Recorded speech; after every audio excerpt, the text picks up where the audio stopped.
Ladies and gentlemen, this is your captain speaking. Welcome aboard the Financial Independence Podcast.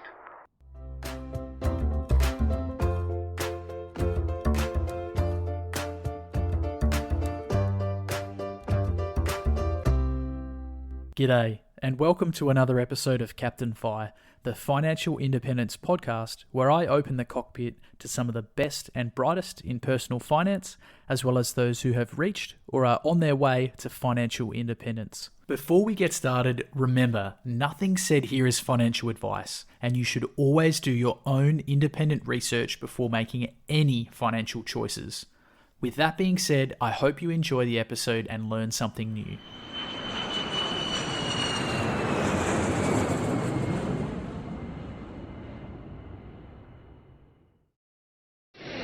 This podcast is brought to you by the best portfolio tracking tool for Aussie investors. ShareSite makes it incredibly simple to track your portfolio with automatic updates of share purchases and dividends, easy-to-read graphs, and comprehensive tax and performance reporting, all wrapped up in an easy-to-use cloud-based system.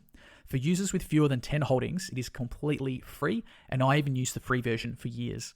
Head over to captainfi.com/ShareSite-review to see if ShareSite is for you. Captain Fi listeners can score themselves 4 months of ShareSite Premium for free by using the bonus sign-up code in the article. If you do ever decide to hold more than 10 stocks, be sure to use this code to get your first 4 months for free. Even if you do only plan to use the free version, using the code means if you ever do upgrade, you'll still get your 4 months for free. Ditch the Excel spreadsheet and complete your tax with a click of a button by signing up today. That's captainfi.com/ShareSite-review for your 4 free months. G'day. On the pod today, we welcome back Matt Raad from the eBusiness Institute. This podcast is the first in a series of 3 pods where we unpack a huge series of listener Q&As. So tune in for part 1 of our Q&A session and watch this space for the following 2 pods with even more listener questions answered. Matt and Liz were biologists who completely changed their lives after buying a bricks and mortar business and getting a bit of a rude shock when the business was a lot more challenging than expected and perhaps sold with some overly optimistic bookkeeping. But they knuckled down and made it work. Eventually, they sold this first business and they end up buying another, in the process developing their due diligence skills. This ultimately led them into a career in corporate mergers and acquisitions. So Matt and Liz worked in M&A for some really interesting projects, including increasingly more and more online businesses, websites. These websites made money for their owners, investors, and shareholders in many different ways, such as by selling online products, memberships, hosting paid directories, display advertising, and even affiliate marketing. After seeing these possibilities, and literally the billions of dollars being thrown around in the online industry, Matt and Liz began building, launching, and buying many successful online businesses. And this actually allowed them to reach financial independence as successful digital entrepreneurs over a decade ago. So these days, they run a thriving training institution called the eBusiness Institute, where they teach and mentor their students on how to do exactly the same thing: create online business for passive income. G'day, Matt. How you going? Very well. Thanks, Captain Fi. It's great to be back on again. Oh, it's awesome to chat. I get a lot out of our monthly sessions where we're going over the website stuff. And now it's cool because we were talking during one of my strategy sessions about just the investing landscape at the moment. Obviously, my passion site here, Captain Fi, you've helped me a lot in planning my content and improving the user experience for people that are reading and listening on the podcast. And so obviously we have that in common, is that you also are quite into investing and financial independence. And this just popped up organically. We thought, why don't we do a bit of a Q&A session? And I know that the readers are always super interested and the listeners are always super interested to hear from people with the expertise. So yeah, let's roll into it. We've got like over 50 questions here. I don't think we're going to be able to get through it all in one. I know. You're right. It was good, wasn't it? And I want to reiterate it to Captain Fi. As you've been also looking around the FIRE movement, and it's really interesting seeing everyone's comments, and particularly in the current marketplace and investing situation out there. I just thought, same as you, let's do a bit of an update with what we're seeing happening out there, because we do come from a very unique, when I say we, I say my wife and I, Liz, we come from a very unique background of buying and selling all sorts of businesses over the last 30 years. And so right at the coalface of what's happening in terms of, I guess, entrepreneurial businesses being bought and sold and the sort of people we work with, it's a very interesting space at the moment. Yeah, and that's a lot of experience that you have pretty much translates directly into, we talk about the FIRE movement, because at the end of the day, we're not buying three-letter ticker off of the share market, VAS or A200 or whatever. We're buying real businesses. And Yep. yeah, those businesses just happen to be quite big, publicly listed. They operate on pretty much the same principle as any business. So those skills are really important. So look, we've got a couple of topic clusters. So we've got some stuff about business, we've got some questions about finance and investing, and then we have some more sort of mindset, financial independence mindset, and post-FIRE life. I think what I'm going to do, and for anyone who's listening, what we're planning to do is we're going to answer as many questions as we can. And I've got a really fantastic editor who's going to fix up all my mistakes and is going to stitch these together for us. Cool. And so I think it might end up having to be a couple of episodes. So look, with that being said, let's roll in. You ready to go, Matt? Awesome. Okay. Sure am. Looking forward to it. This is one that always comes up. And I know you've already answered this a couple of times. So why don't we get it straight from the horse's mouth? Matt, how did you and Liz discover online businesses? Yeah, or buying and selling of them in particular, because I think that's pretty unique. 10 years ago when we started this, the way we discovered it was because our background is as young entrepreneurs, we bought and sold bricks and mortar businesses. And it was really hard because you've got a lot of money on the line, particularly as those businesses grow significantly. We had manufacturing businesses, which revolved around physical inventory, or spare parts was one of our manufacturing businesses. And what that means is as the business grows, as you get more successful, it gets even harder because you're putting more and more money into stock in a warehouse somewhere. So how did we discover the online space? Is over the years of buying and selling many businesses, and we hung out with lots of mentors of ours and doing it professionally as well, selling businesses to high net worth investors. We were always looking at what's the perfect business model, because we knew we were always hamstrung by money, having to constantly put more money into a business as it grew, and always going to the bank and being on the line. And we don't mind saying we nearly went bankrupt a couple of times. Pretty scary moments there. But when you're young, you don't care. But we had kids coming along, and we were always looking for the ideal business model. And we started seeing and dabbling around with internet and making money online actually back in, it was around 2007. And then we got serious about it when our daughter was born, and Liz just wanted to work from home and raise our daughter, and we wanted to set up something alternative for us. And Liz just said to me one day, well, why don't we just do what we did with bricks and mortar businesses, which is buy up websites and build up a portfolio of these assets, because we could see that they make money. And they were just like bricks and mortar businesses, but we found them to be a lot easier, because the reason I was harping on about physical inventory, with the sort of websites that we buy, we have no physical inventory. These are not e-commerce sites. They are literally just websites that sell advertising space. So for us, they were the ultimate business model that we'd ever seen. It was the best thing since sliced bread, I think. So for us, we were lucky in that because we had so much experience buying and selling traditional businesses. What we did online was very easy. So we loved it. Yeah, it's been pretty awesome for me to discover, and those words are music to my ear. No inventory and low overheads. Yep, no overheads. And I think too, for us in their day, it's a lot easier now to buy websites than what it used to be as Captain Fi. Back when we were doing it, Flipper didn't even exist, which is a platform where you can buy and sell websites. We did exactly what we did with bricks and mortar businesses, which is virtual door knocking. We just go around and approach website owners and see if they wanted to sell. And we pick certain niches that we wanted to be involved in. And we literally bought up lots and lots of websites and had multiple websites in several niches. So we were diversified. And I guess it's like what a lot of your listeners might be doing with shares. We would do the same with websites. But it's more like owning a portfolio of properties, because we'd buy them, fix them up, and keep them for the cash flow. Now that is a perfect segue to the next question, which is asked is, why a portfolio? And obviously I have my opinions on portfolios, being like the only free lunch you get in Yep. terms of diversification, risk in terms of like risk management for shares and that kind of stuff. But is diversification and portfolio principles, is that the same when it comes to online businesses? Absolutely, yeah. It really does give you safety out there, particularly as you're learning as well. So you've got to learn how all this stuff works. And like you said earlier, these are little mini businesses. Okay, they're very high cash flow. I guess, when you're starting out, they tend to be semi-passive. And on the surface, they look perfect. But as we all know, not everything's perfect. I look at the share market at the moment. That's dropped 30 odd percent, and some people are saying it's going to drop a lot further, whatever. With these, whilst they're little mini businesses, they're very high cash flow, sometimes some of them will have problems, particularly as you're a beginner. When you first buy sites, they're not going to be perfect. Think of your own journey there, Captain Fi. There's a lot to learn, and you're fixing them up. So not every website works perfectly.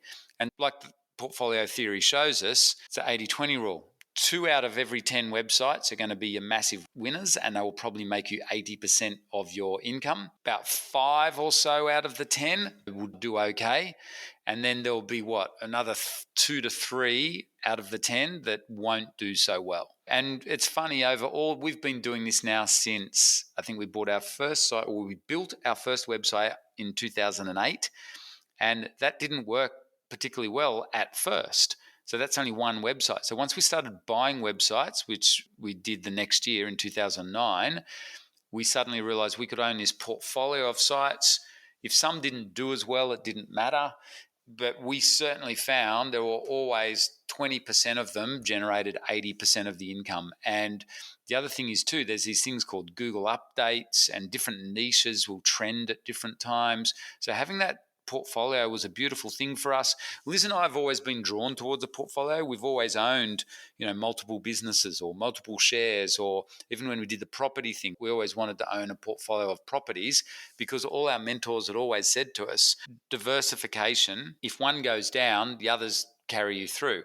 And we also liked back then too, when we were learning off a bunch of different people that we were hanging around, thinking was multiple streams of income as well. And we love that for websites. We saw very quickly just how powerful that can be. So it's interesting, Captain Fi, it's not just a portfolio for safety reasons, like the classic portfolio strategy. It's also that it gives you multiple streams of income. And we love this idea of having those multiple streams of income, so that then we had the time and freedom to do what we wanted in our lives, which at the time was raise our kids. Yeah, I totally relate to that. The last two bits you said particularly, because it's certainly been a journey for me. I obviously started out with the aviation site, then growing Captain Fire, and then starting my third batch, and then the fourth batch, and it all got a bit carried away there and ended up with about 20 websites at one point. Yep. But there were some really good winners in there, and managed to get some good income from some of them. And I've noticed, so I've lost a contract or an affiliate, or the traffic is reducing on one site, I've been able to be propped up a little bit by the other sites, the other larger sites. And having upgraded to things like Mediavine and getting some more regular, stable advertising revenue coming in has been great. And I've been able to use that to prop up the content plans for the other sites. God, probably getting a bit in too much detail here. Well, think too on the practical level, right, for you, and this is going to apply for your listeners, and it's certainly applied for Liz and I, and anyone starting out online. Your question is, why a portfolio? The answer to that is because you can. Because they're a lot cheaper to get into. So with bricks and mortar businesses, you're talking hundreds of thousands to millions, same as property. At some point, you're going to max out with the banks, right? With these, we can buy little tiny high cash flow sites anywhere from a couple of $1,000 to $5,000 to $20,000 to $50,000. And within that, we can create a massively successful portfolio for relatively lower capital than what you would with either traditional bricks and mortar or traditional real estate portfolios. So that's the other reason I think so many people, or why it makes so much sense. Now, you and I know the portfolio that you created. Really, when you think about it, Captain Fuzz, with very little money that you created that portfolio. And yet use this diverse range of safe, you got the diversity or the safety of a portfolio out of it. So it's the perfect situation. Yeah, I was very fortunate in that I sort of built one, and I sort of half built one, and it was going okay, but was limping along. Ended up buying one, and then after we did all the renos and the strategy sessions, really managed to get it going, which was awesome. And that's right. The cost was very minimal. I think even the overheads for running, well, at the moment I've got 17 sites, and the Yep. cost overheads for running 17 is very similar to running one or two. Absolutely. There's really not a lot in it. So this is another thing that comes up. It's the physical versus the online business. There seems to be a bit of fear around it, and people are like, oh, how could you make money from a website? And I say, well, how do people make money from an Instagram account? But influencers still do it, don't they? Like the travel bloggers and that. Absolutely. Fashion and all that. But so just on that, people don't realize that they're a legitimate, real company. And you talked a little bit about the differences, but what are the main differences between physical and online businesses regarding, costs, overheads, location, cash flow, those kind of factors? This is going to sound unusual, but you've got to think of my background, right? So for the last 30 years, bought and sold businesses, hung out with other people who buy and sell businesses as well. That's my life. So I know it pretty well. Let's just put it that way. I honestly believe that online businesses are way safer than offline businesses, just especially if you're starting out in business.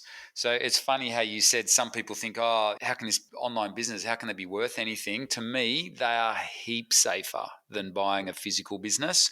Why? There's no costs. When I say no, there's definitely costs, but the costs and overheads are very minimal. They're totally location independent. Like you can't just carry around a manufacturing business with you and set up in Thailand for 6 months or whatever. Whereas we've got heaps of clients that do that. You can go and check them out. We've got a bunch of clients who travel around literally living the laptop lifestyle. Yeah, I literally just did that for 3 months over in the That's Philippines. right. You are the prime example of someone that does it. You think about it now, you are not only are you location independent, you are time independent too. You never have to work a 9-to-5 job ever again. So think about that. That is way safer than a physical bricks and mortar business until you get to the point where it's all outsourced. There's a lot more risk involved. Even to buy a physical bricks and mortar business, just to speak to a lawyer to get the paperwork drawn up, you're talking $5,000 straight away. Yeah, that's just talking to a lawyer. That's without even having to buy it. Then you start talking to the banks and you're in the hundreds of thousands into the millions pretty quickly with bricks and mortar businesses. And that's very high risk for a young entrepreneur starting out these days. Whereas online, I don't ever want to touch physical inventory again. And I think I answered this question really at the beginning of the interview when I could hear my pain. In the early years for Liz and I, we were constantly hamstrung by having to invest or reinvest all our profits back into physical inventory or what we call stock to further grow the business. It's very challenging as a young entrepreneur to manage that over a long period of time. And that's why traditional businesses, so I've seen thousands of businesses, done due diligences on thousands and thousands of businesses. And in my experience, most bricks and mortar businesses, and I am talking very good businesses, these are businesses that literally make the owners millions of dollars a year. These are bricks and mortar businesses. So whilst I got to see the best of the best, it still took them at least a decade to get there, which is Captain Fi. You've hung around our community. That is a long time. Yeah. Online businesses, you're getting those sorts of results within 2 to 3 years. So I just spoke to a young guy today. He bought a website for $7,500.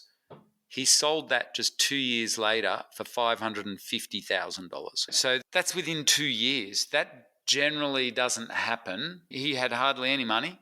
Like to grow that business, it just funded itself through the growth. That's the difference between having an online business and a physical business. I think it's just so much easier. And I want to reiterate, for me personally, again, I should mention I'm not giving financial advice here, but out of all the businesses I've seen, I see online businesses as way safer because they're just so much easier to run and build when you know what you're doing. Okay, so when we're talking about sites and building a portfolio of sites, what kind of sites are you buying?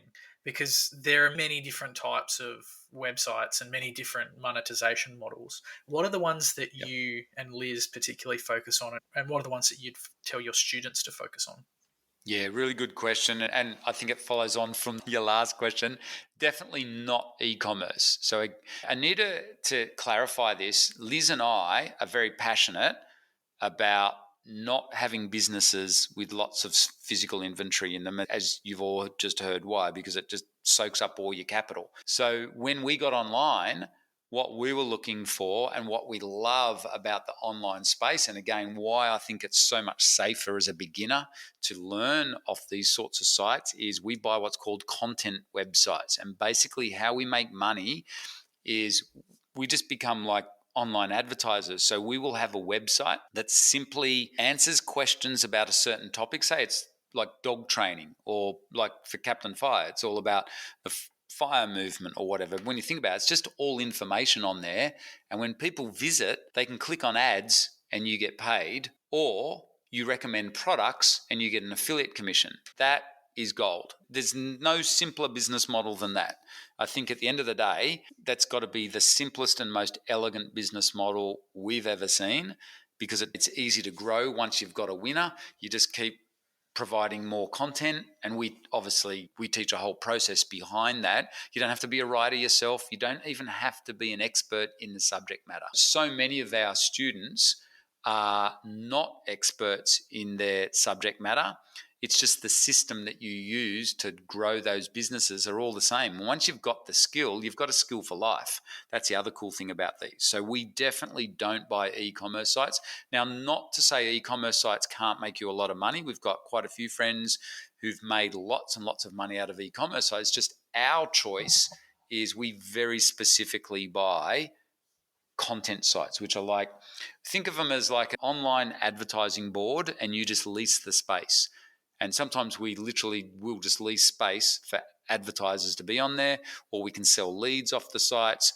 Content sites give us a lot of leeway to make money online remotely. Yeah, that's a perfect answer. Like, I've dabbled a little bit, and definitely through Champions, where you forced us to get out of our comfort zone Yep. and actually try the different strategies.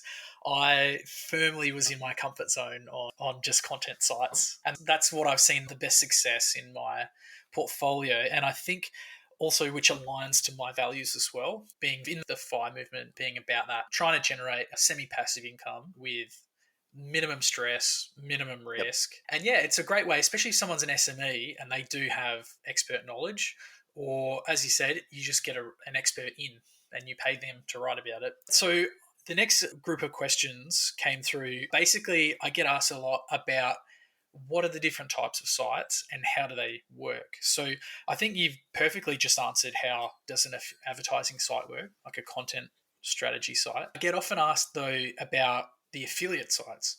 And to me, I see them as a very similar thing, but just instead of selling the advertising space, you're selling a link, or you're selling a lead. Would you be able to just expand on what an affiliate is and how that works? Yeah, this is a cool thing. When we got online, the tech was suddenly there to be able to do this, because basically it's someone that clicks on your affiliate link, and I'm sure your listeners have probably heard of this, they're cookied, and it can be from 24 hours up to 12 months or whatever, but basically everything online is tracked.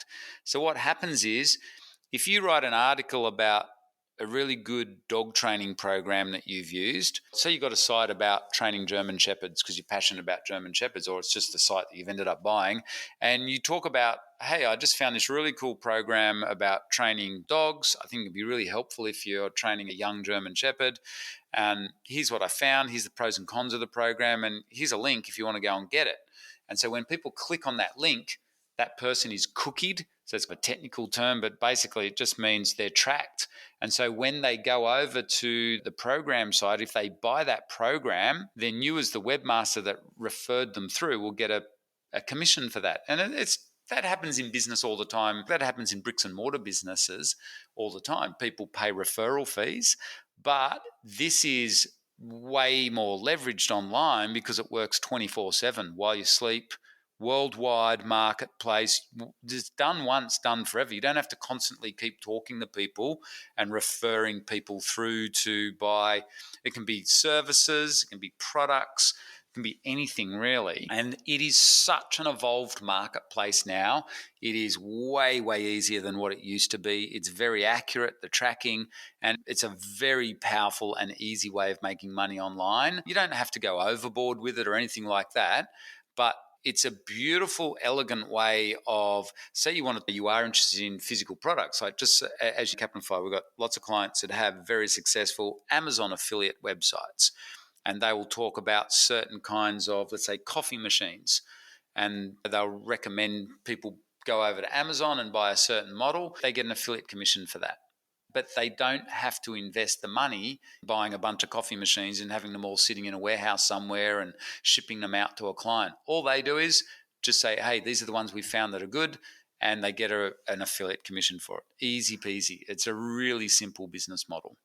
Yeah, and actually, it feels weird talking about this because it's my site, but I remember one of the things we talked about early on in my training was monetization for my sites. And with Captain Fire, one of the services, one of the tools that I used was ShareSite, which was a share portfolio tracker. And honestly, like there's nothing like it. And it's free for users with under 10 holdings. So it's like a no-brainer to be using this product. And in fact, I just did my tax for last year. I know it's a bit late, but we had other things got in the way. And I literally just clicked a few buttons, bim, bom, bim, printed out my income reports from all my dividends, printed off my CGT liabilities, literally just sent it off to the accountant and all sorted. And they actually have an affiliate program. So ShareSite provides, I can't remember what the percentage is. It's like you get a 10 or 20% when people sign up, if they sign up to a paid version, which is if you have more than 10 shares. And so there's a fair amount of people that do sign up to that. And so I put that link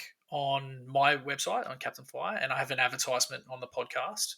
And it's not a huge amount of money, but it ranges from a couple of $100 to a couple of $1,000 a month, which is awesome. So I think that right there is a perfect example of how an affiliate site can work. And now that's passive income for you now. So it's like, done once, done forever. Once there's work in setting that up, but once it's set up, you don't have to think about it ever again. Yeah, and then passive every month. You get recurring income off it. You just got to keep training me on SEO so I can get that review higher in Google.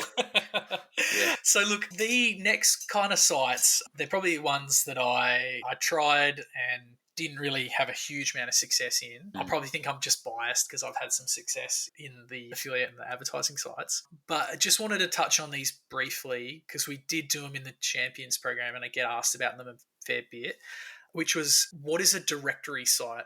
And how does a directory site work? Big topic. It's one of my favorite strategies, but it's not for a beginner. But it's a very powerful strategy because they take a bit to set up. Basically, a directory site just lists other businesses on there. So obviously, businesses are happy to pay to be on there if it's a good directory site. Now, these can be hugely successful if done right. They're kind of the chicken or the egg, though. So in a way, you're creating a bit of a marketplace as well when you create these. So say it might be a vertical niche. Like a simple one would be, you might have a directory site here in Australia that lists all the dentists across Australia. And they can be 6 and 7 figure and 8 figure businesses sometimes. So at our workshop, I think we showed one that had just sold for $11 million. And it was a directory site listing, or it's a marketplace that listed child minding facilities and sold for $11 million or whatever it was. So these can be hugely lucrative when set up right, and they can be very passive once they're set up. But I do want to reiterate, it's not a beginner strategy. Like as you said, Captain Fire, it's not, it's for a beginner. It's a lot easier just to set up an advertising or affiliate site. Honestly, that's the way I would do it if I was brand new.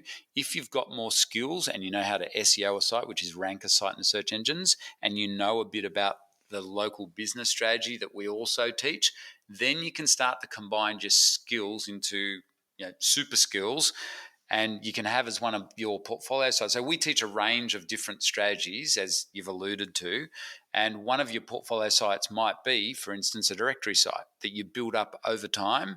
Now, it takes work to build those up, but once they're set up and they start humming along, then they can be self-feeding, I guess, but they do take initial work to set up, but very lucrative if you can do it. And I'm just thinking, so High Pages is probably a very well-known one. And I've seen they're even advertising, High Pages are even advertising on YouTube and Google Ads these days. That's how much money there is in it. High Pages is worth over 100 mil now, I think. That just started as a directory site listing tradies in the local area.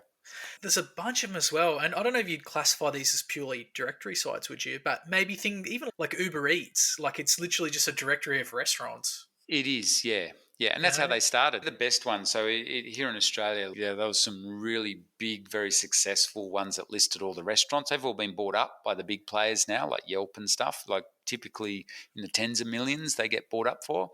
Wow. And we knew some of the M&A firms that used to do those deals, and we also met some of the individuals that had built those, and that's why, as we're very passionate or very excited about that strategy, it works really well, but it just takes more work. And you can do it. And also at a small level, we see a lot of success at a small level directory site is typically in tourist areas. If you live in like, Noosa, you can set up a directory site for Noosa that it gets all the local Noosa businesses advertising on there, because when people look up Noosa, the directory site will come up with all the listings, so because they can rank quite well, or it might be all the local news or something like that. You can really go down the rabbit hole on that particular strategy. That's why we teach it at a more advanced level, though, not for beginners. It's something I want to look at re-attacking maybe next Yeah, year. I actually am really keen to do something in the Adelaide Hills, like an Adelaide Hills directory site, beautiful. especially Yeah, around all the gardening wineries.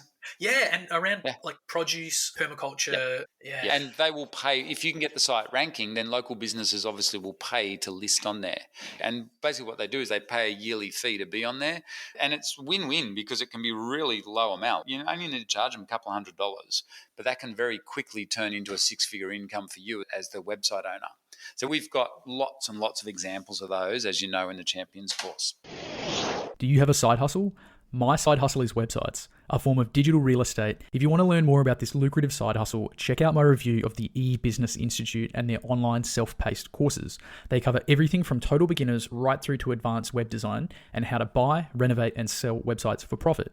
As a graduate of Matt and Liz's courses, I can't thank them enough for the valuable web skills they gave me, and now I enjoy growing my portfolio of websites for income. Captain Fi listeners can register for free access to some of these courses by signing up using the link at www.captainfi.com/ebusiness-institute-review. Build your portfolio of digital real estate and start using websites to make money today.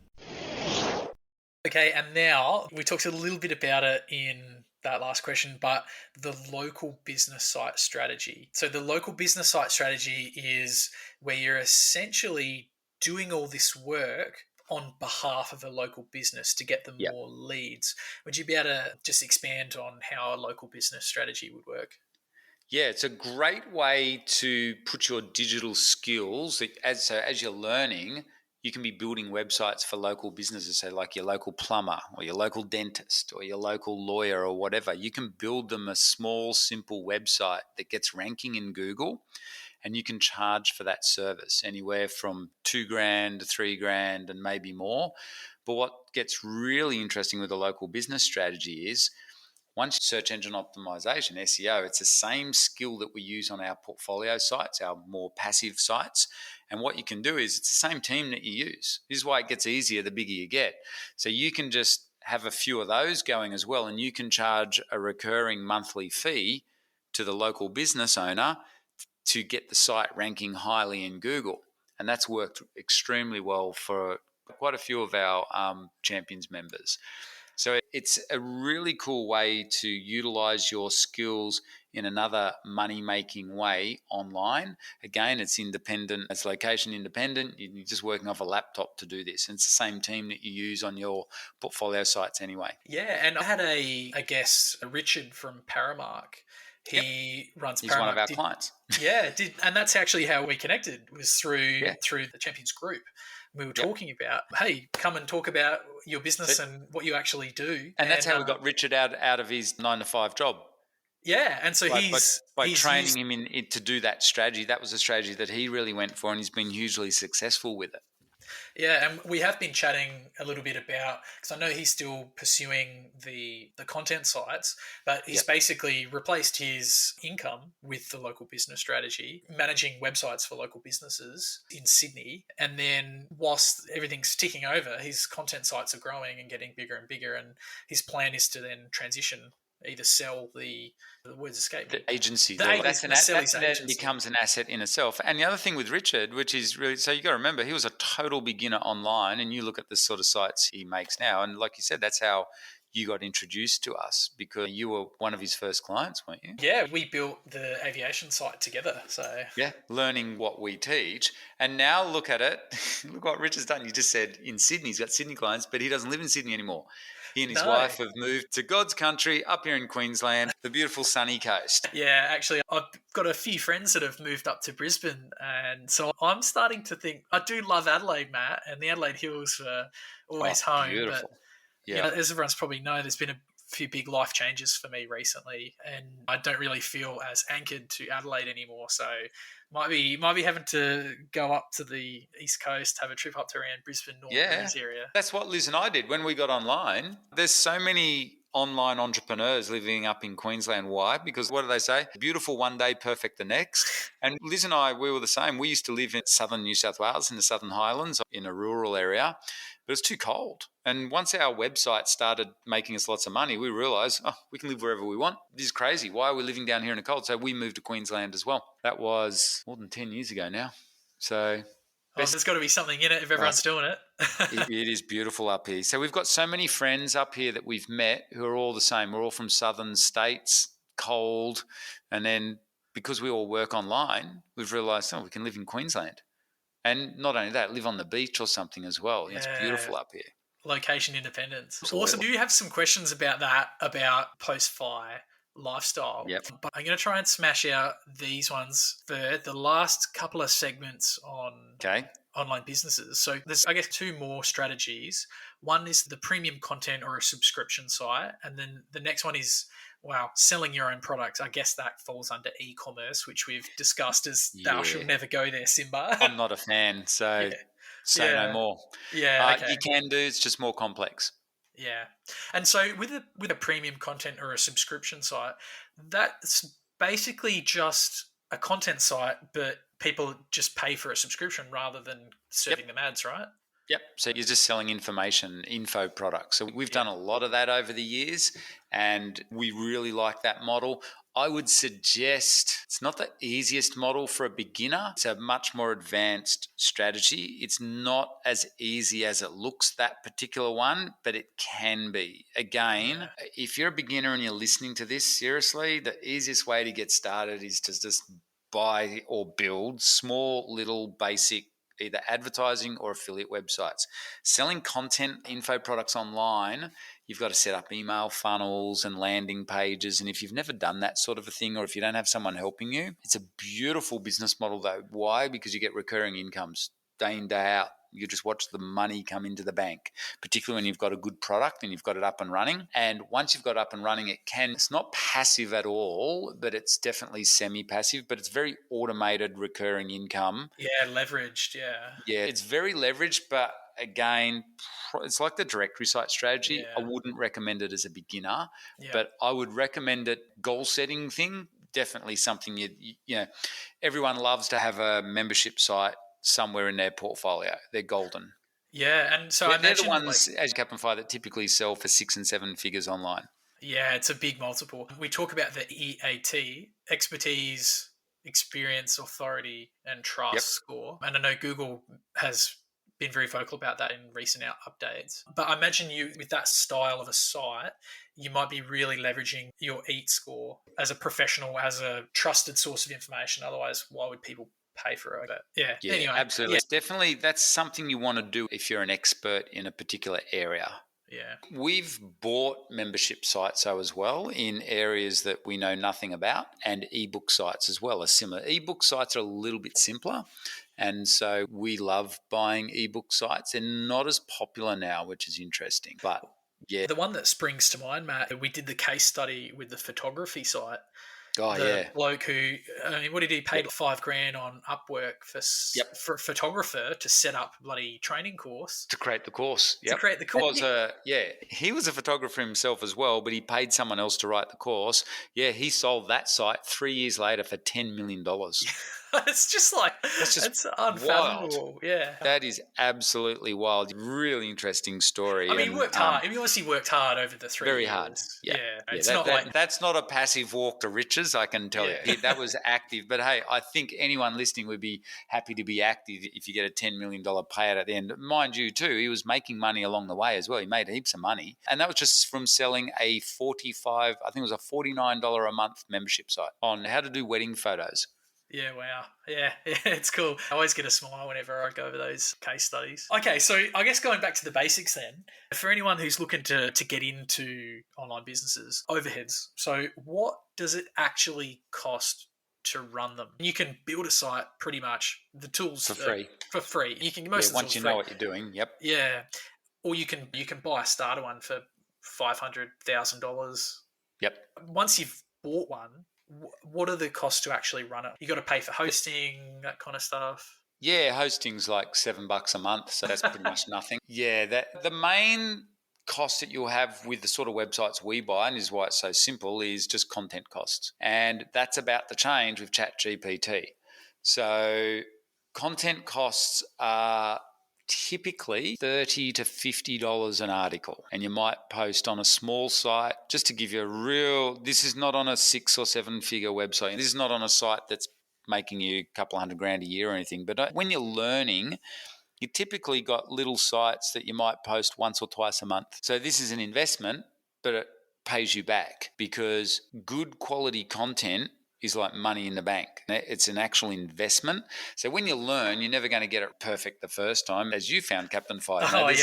My batch of 50 shoddy articles. Oh, yeah, God. that's why I said to you at the time, don't do 50 in one go, because you don't know whether you're getting 50 bad articles or 50 good articles. It's a skill that you've got to learn, and it's an outsourcing skill, which is a hugely valuable skill anyway in this day and age.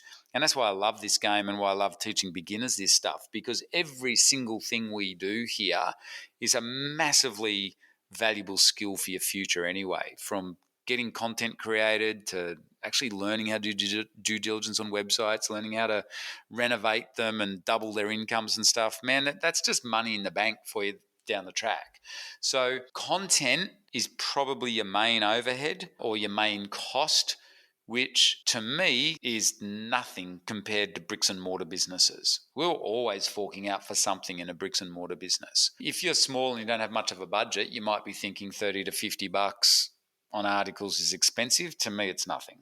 Like I said, just speak to an accountant or a lawyer and you're going to blow through a couple of grand pretty quick. And then, of course, when you want to scale it, it's about scaling that. And that's where you need to invest more money in more content. But presumably, the returns you're getting off the website at that point are funding all that. So these can become very quickly compounding machines. That's why I know it sounds unbelievable that people can turn simple small websites into 6-figure incomes or into multi-million dollar assets within a relatively short amount of time. But the reason why is because realistically, the only bottleneck is content. And if you're making money on the website as it grows, it's like the ultimate Warren Buffett model, is that it just compounds because you put more money into content, you make more money, you use the profits from that to buy more content.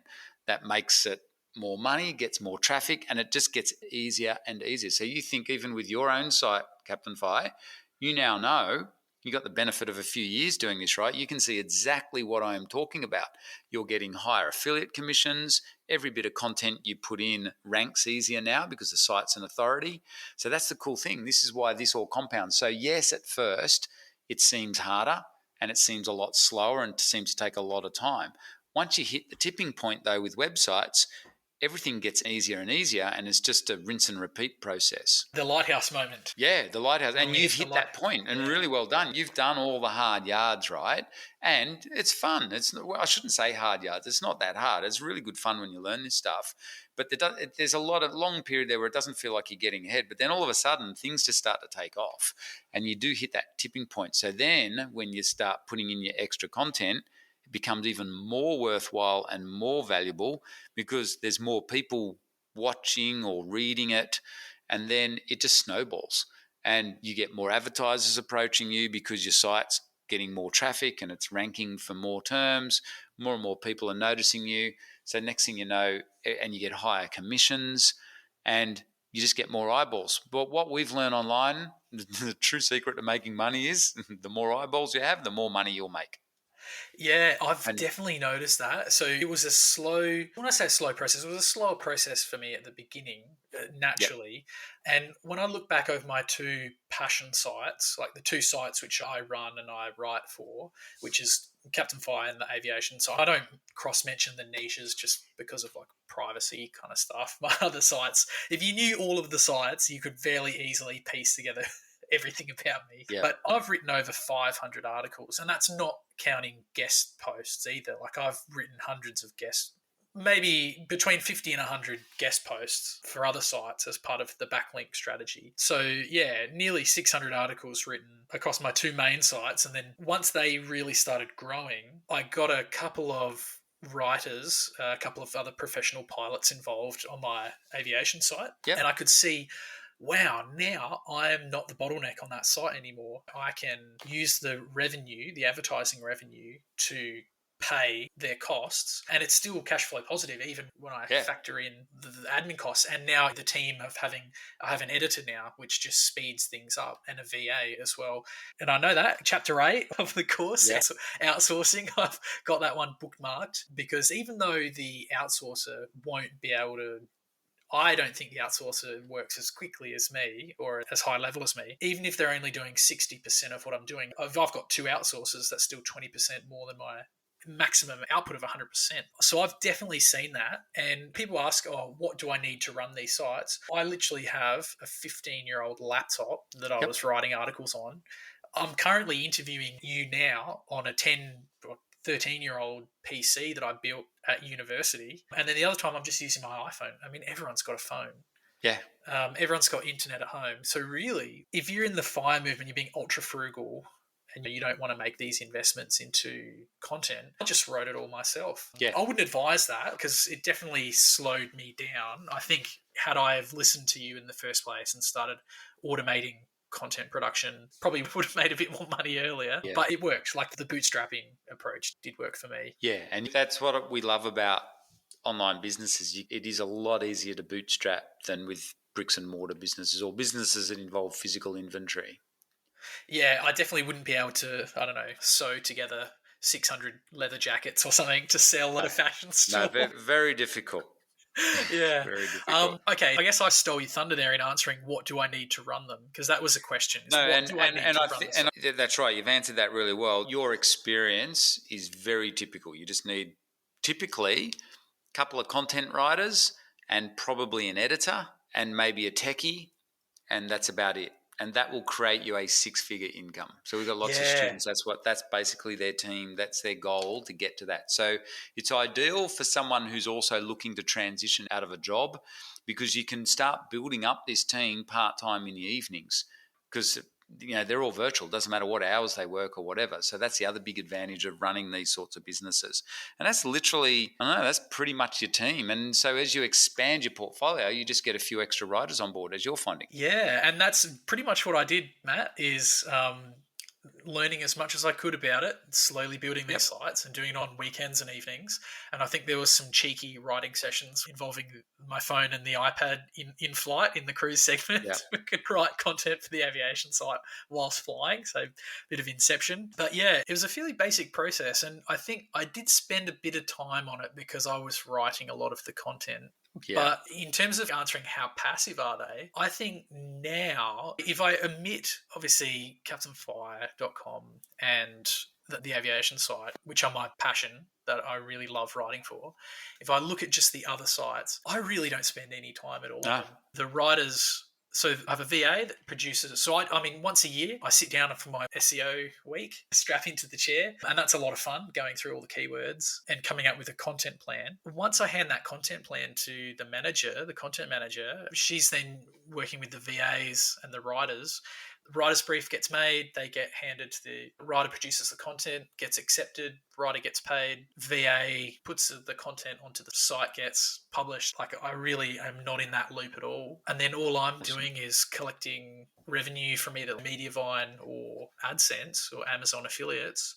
That's all automated. You don't have to invoice. That just automatically appears in the bank, which is nice. And then, so I reckon the time that I'm writing, which I don't need to be doing, or podcasting, which obviously I just love to do this, I reckon I'm spending an afternoon a month, if that, on just basic invoicing. And it's pretty passive. It doesn't really take much time at all. Perfect business model, isn't it?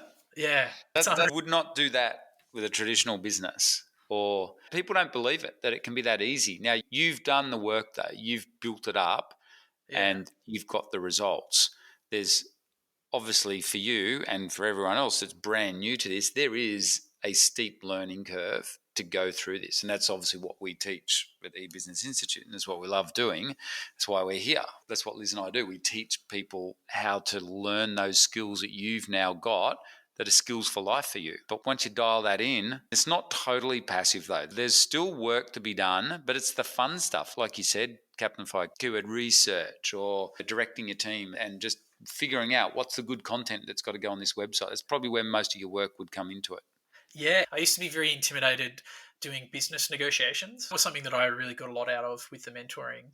Is that now that's actually something that I'm enjoying. I'm enjoying going to different affiliates or trying to upgrade to higher CPMs with advertising contracts and trying to justify how I can value add. And it is fun. It's a lot easier when you don't need the money.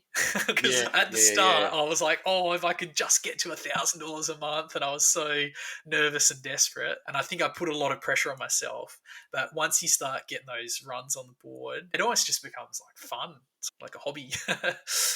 All right, so back on track now. So risks. So I often get asked, what are the downsides and what are the risks? And I guess the risk is it doesn't do anything, right? But from your perspective, what do you see mistakes that students make or not learning how to do proper due diligence and trying to take too many shortcuts? As I just said, this is a learning process.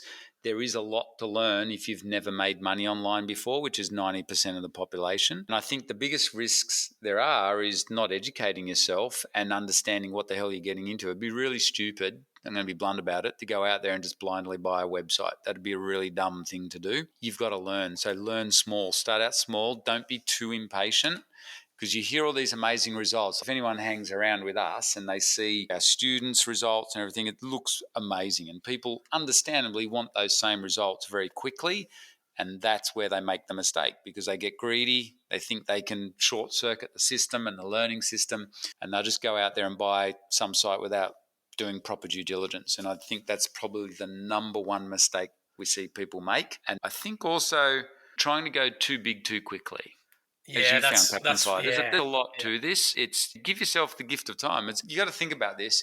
If you're serious about this, you are learning a skill that can potentially replace your income or make you 6 to 7 figures semi-passively. Stop and think that through for a minute. You ain't going to get that overnight. Okay, that takes some effort there. It's like going to uni.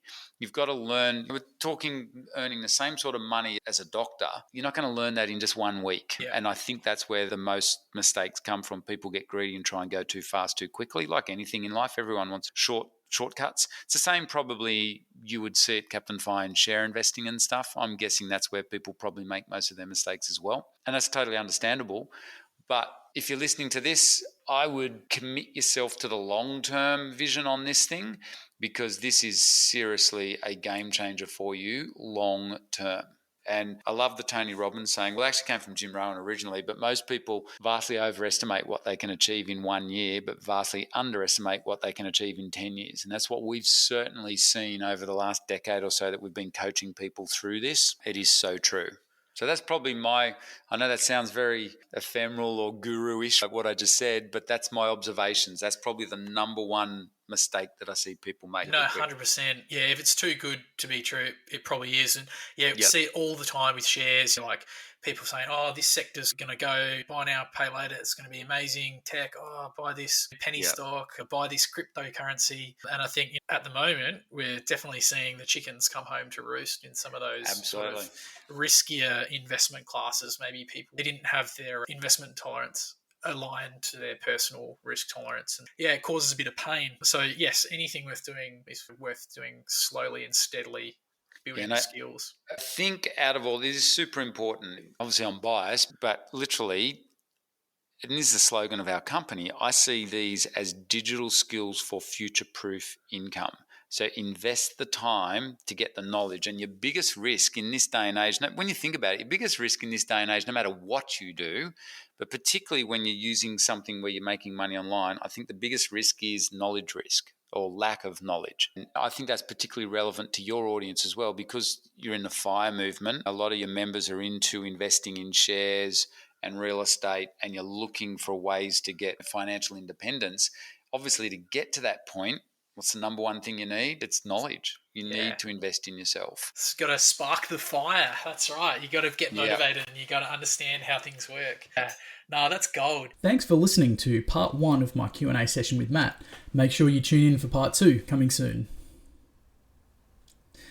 Thanks for listening to another episode of the Captain FI Financial Independence Podcast.